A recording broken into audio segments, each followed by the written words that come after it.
Welcome to modeling with square root functions. This is 5.5. There will not be a 5.6, it'll go 5.7, and then that'll be the end of the unit. So if you missed class today, this was just taking everything we've done in 5.1 through 5.4 and applying it. This is how you would model age as a function of body mass index given a data set.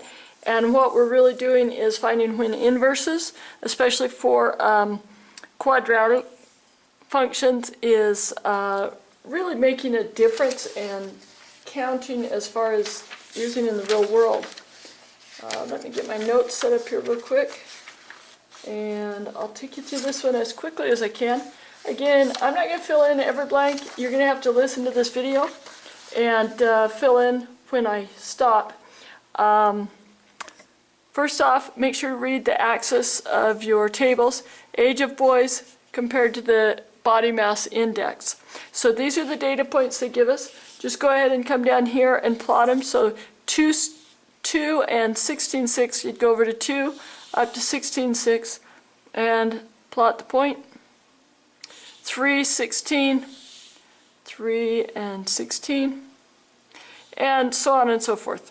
Go ahead and plot all those points. Don't worry about the graphing calculator part. I know most of you don't have those at home, so don't worry about that. You can just exit out. But get these points plotted in this graph. On the next page, it says that we need to get the values from the graphing calculator, and I will be happy to go ahead and give those to you. The values are 0.0763 x squared minus 0.897 plus 18. Now the way that we got those, we did the scatter plot in the graphing calculator. I taught you guys how to do that during the data section. If you weren't in class or you missed that, you can come in and get that lesson. But you have to have a graphing calculator to be able to do that. That's why I just went ahead and gave you the amount here. It says, explain why it is appropriate to use a quadratic model for this data set rather than any type of model such as linear cubic. Well, if you look back at your graph, the shape formed should be a U-shape. And we know that the U-shape is quadratic. So that's why it would make sense to use the quadratic model. Use a calculator to make a scatter plot. Is the model a good fit? Yes, it is a good fit on the calculator. The line goes through almost exactly through every point, and you can see that on the front page in your graph. It's a very smooth curve between your points. So now we're going to come down and we're going to write that quadratic model in vertex form. If you remember right, in Algebra 2.1, or actually 1.2 even, you were taught to go from standard, which this is in standard form, to HK format, and that's all that they're doing. So the first thing that you want to do is you want to get this x squared value to 1, so you divide by 0.0763, 0.0763. Okay, so you write that 0.0763 out front, and if you divide it into the 0.897, you get 11.76. Now we want to get it set up to complete the square. In completing the square, we expand this to make it a perfect square trinomial. And then whatever we add in here, we need to make sure and subtract that amount over here. But do not forget that you'll need to multiply by that front number, because you're really taking that front number times that. So you'll see where they adjust for that here. Okay, so to find this amount, we divide by 2. When we do that, we get 5.88. And now if we square it, we get our amount here, which is 34.57. So you write it in both places, 34.57. So you'll subtract 0.0763 times 34.57 there, and you'll add it over here, and that's how you keep this equal to the same thing that was equal to before. Okay, so now in finding the the root of, or the factor of this trinomial, perfect trinomial, we can actually just come right back up here and pull it out, 5.88. So now we have it in HK format. Here's your H, there's your K, and there's your A. And now you know exactly where your vertex is. And it says, based on the vertex form of the equation, what is the approximate vertex of the graph of f of x? Okay, so remember your vertex is your HK. Explain in here that your vertex is your HK and give the coordinate. It wouldn't be a negative 5.88, it should be a positive 5.88. Okay. Over here it says, do the coordinates you found with your vertex agree with the information on the scatter plot? Explain.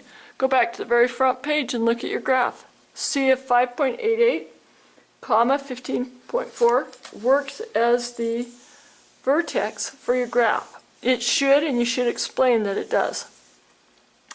Then it says, interpret the meaning of the vertex in the context of the problem. Whenever they say in the context of the problem, they're meaning using the axis. So if you look back at this graph, your 5.88 meant years. So you've got a boy, because it says it's ages of boys, you've got a boy that is 5.88 years, and at 5.88 years, he is 15.4 BMI. And that's what they mean by putting in context the problem. I emphasize that because you're going to be asked to do it often in examinations with me, because I need to know that you're understanding what the material is. Okay, it says give the domain based on the data set. Well, the domain is your input. It is your boy's ages. So you would write it as a inequality or as interval notation. But you want to get your lowest data point is less than x, which is less than your highest data point. Okay. Now it says, because a quadratic is not a one-to-one, go back to lesson 5. I think it's 5.2. Yeah, 5.2, if you don't know what we mean by one-to-one. Okay, you need to study these films and come in and ask questions. Restrict the domain so that the values of x for which f of x is increasing so that its inverse will be a function. In other words, we can't have that u shape having both sides. We can only have one side of the u, and we found the other day in 5.2 that we had to split it right at the vertex. So at the vertex where it's 5.88 and 15.4, that's what we found for the vertex. That's our lowest point that we can go to. So you come over here, go 5.88, go up to 15.4, put a dot. Then get these other data points off this data chart on the front of the page. Enter them in here, and then graph them over here, and you'll have just 1/2 of your U shape. Once you do that, it says find the images of each of the points in the table in part B after reflection over the y equals x line. So you're giving me the inverse. From lesson 5.1, you should know the inverse means that we switch our input and our output. So your first point here would be 15.4, comma, 5.88. Then you will go ahead and you will write the other points according to the inverse of these. Switch them around as well. Once you have these inverse points, you're going to take those and you're going to graph it over here. Now the first thing on this graph that I would ask you to do is make sure and label your axis. If this is the inverse, then you know that your output from the original has now become your input. So our output was the BMI, now the BMI is our input. Our input in the original was ages of boys. Now it's become our output. Okay, so that's the first thing.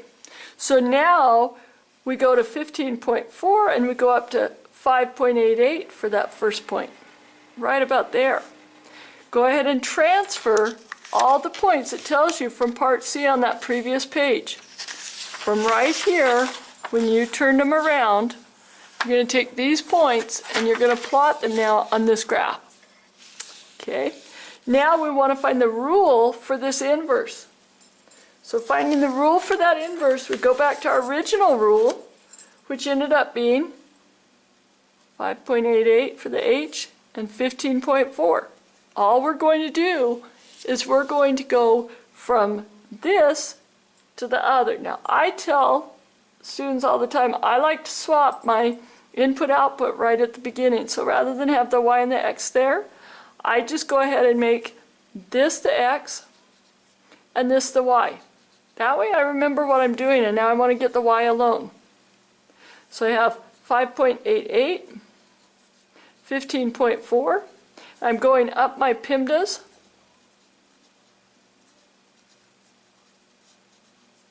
So the first thing is in isolating this, is to add or subtract outside the parentheses. I've got a plus 15.4, so I would subtract 15.4.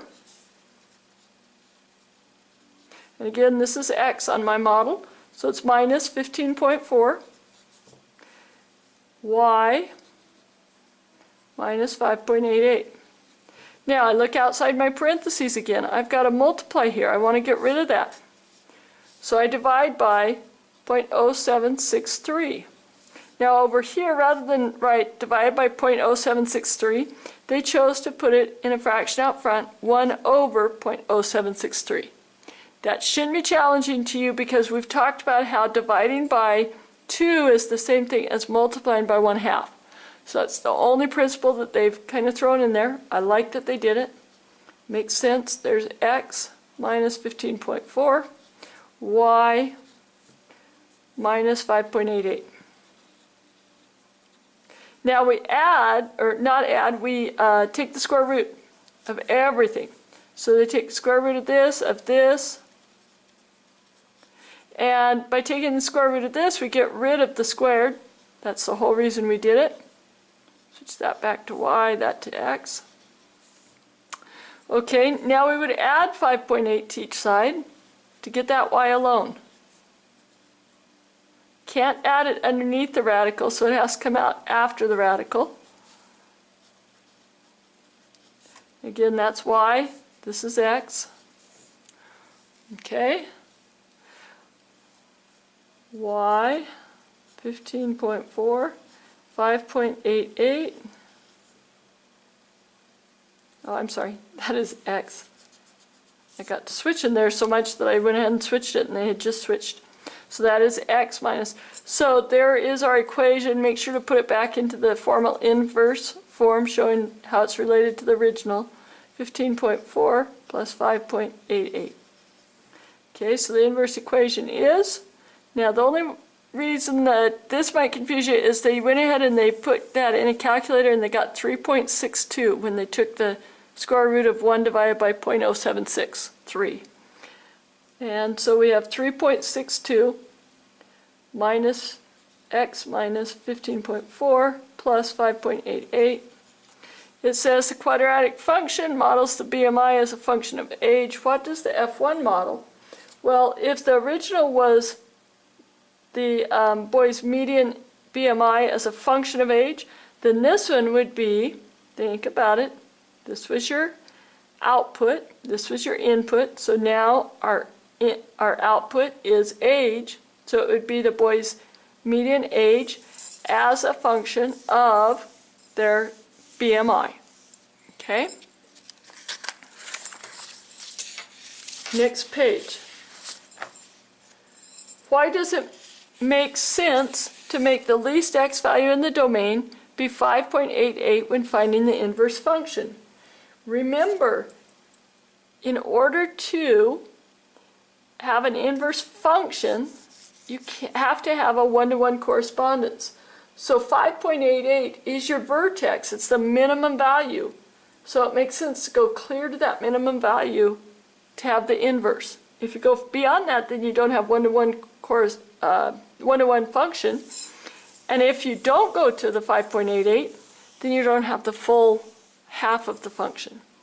What are the domain and range of fx and f negative 1x, or the inverse?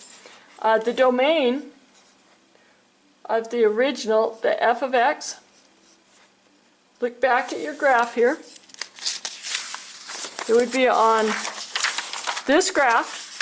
If you find left to right, our first function was 5.88, and then it goes up to, you can even see it right here, 10.